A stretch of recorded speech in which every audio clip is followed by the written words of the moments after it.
Hello, Desire the Shalander, and I'm doing a book review of Ship It. This book, actually, I did, in the little, like, synopsis I did my last video, in which there were certain things I was looking for, things I was wondering about. For the most part, definitely made my expectations. I did know there was for sure gonna be one LBGT couple, and it happened, and I'm happy. It was the one I wanted to happen.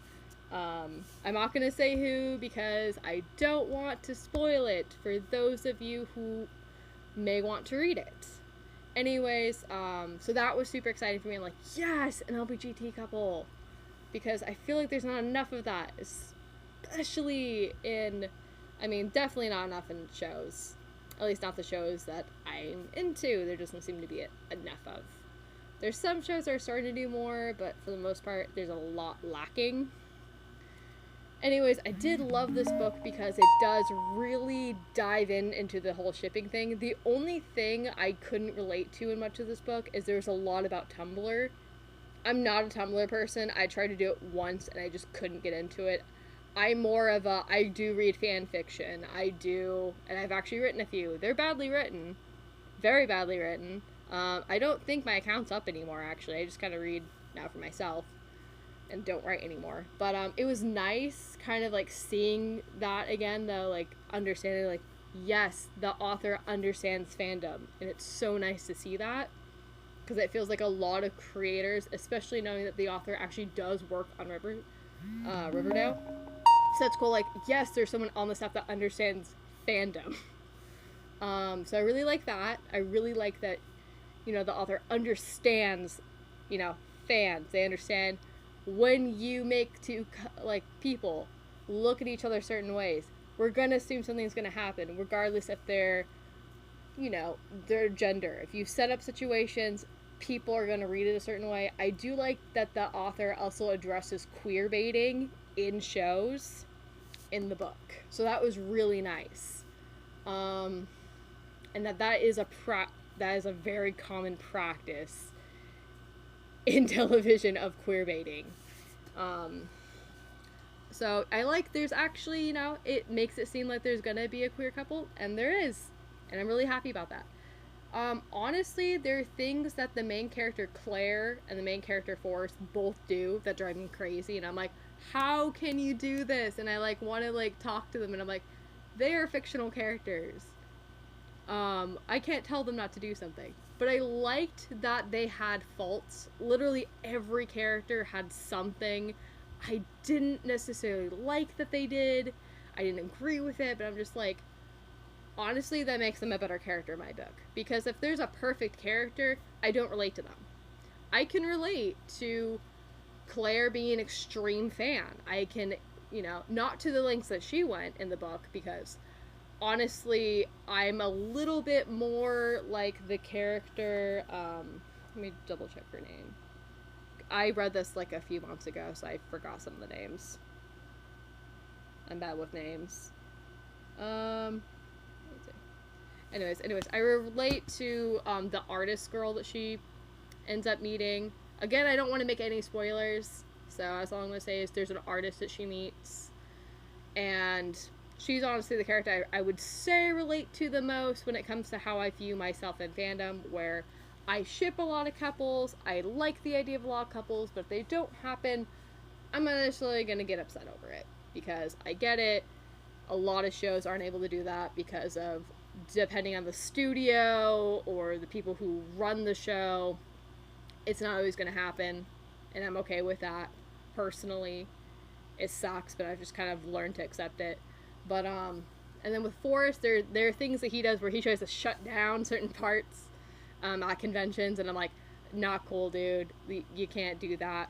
But the only thing I had a little trouble like seeing, like, everything else in this book, by the way, I could see happening. There's a lot of things that completely relatable. I've met people like this. The only thing I didn't understand was in the book how Claire is able to get so close to the actors of the show that she likes. That part is the only part that has me puzzled. I'm like, I don't see it being handled that way in real life, honestly, that's the only part I have trouble believing. Everything else in the book, I'm like, okay, I can understand this. I relate to this. I've met people like this.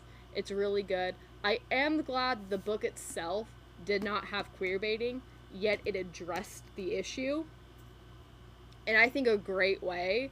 I do like that it had so many elements of today's fandom, especially because Tumblr is a big one. There are fan fictions. That's a huge part of fandom for a lot of people.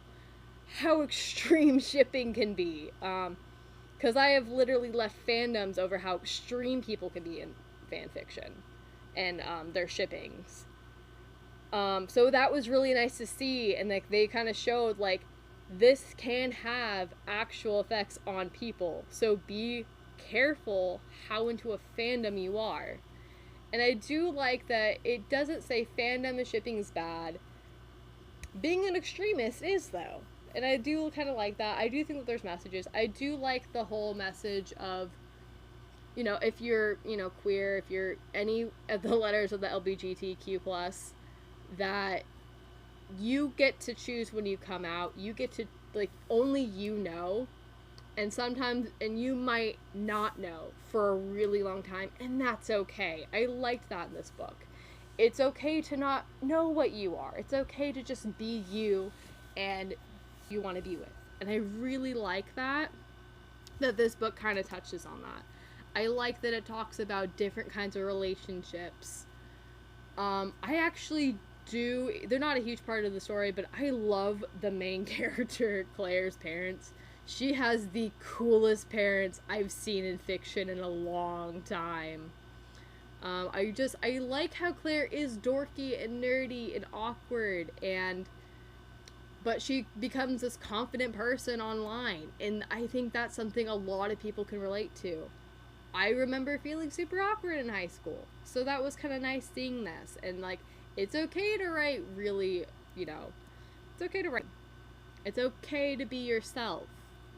You know, and you get to choose how much of that you show and how much of that you don't show online and in person and all of that. And I do like how it kind of shows, like, be true to yourself. And I just really like that. I don't think enough books kind of show, like, I don't know. For me, it's like there's not enough media for this. Except for, like, in fandom, it seems like. Like, I can find a bunch of fan fictions of LGBTQ plus representation.